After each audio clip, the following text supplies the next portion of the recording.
Allohning payg'ambarlaridan biri o'zidagi bor narsasini yo'qotganini, lekin biror marta ham Allohdan nolimaganini bilarmidingiz? Bu Ayyub payg'ambarning qissasidir. Ayyub alayhissalom juda badavlat inson edilar. U kishining unumdor yerlari, katta hayvonlar podasi va katta oilasi bor edi. U zot kambag'allarga yordam berar, muhtojlarni to'ydirar va bergan barcha ne'matlari uchun har doim Allohga shukr qilar edilar.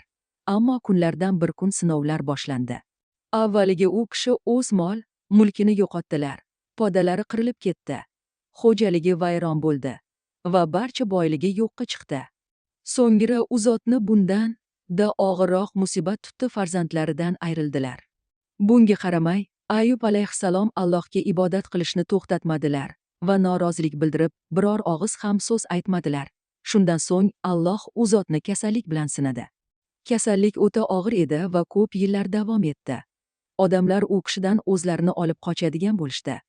Huzurlariga ham kelmay qo'yishdi. U zotning yonlarida faqat ayollari qoldi.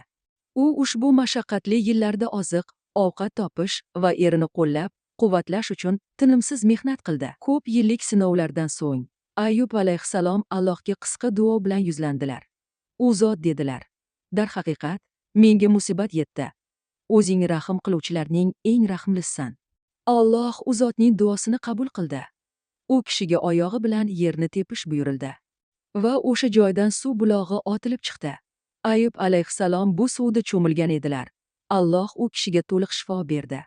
Shundan so'ng Alloh u zotga sog'liklarini, mol, mulklarini va oilasini qaytarib berdi. Ayyub alayhissalomning qissasi bu ulkan sabr va samimiy iymonning yorqin namunasidir.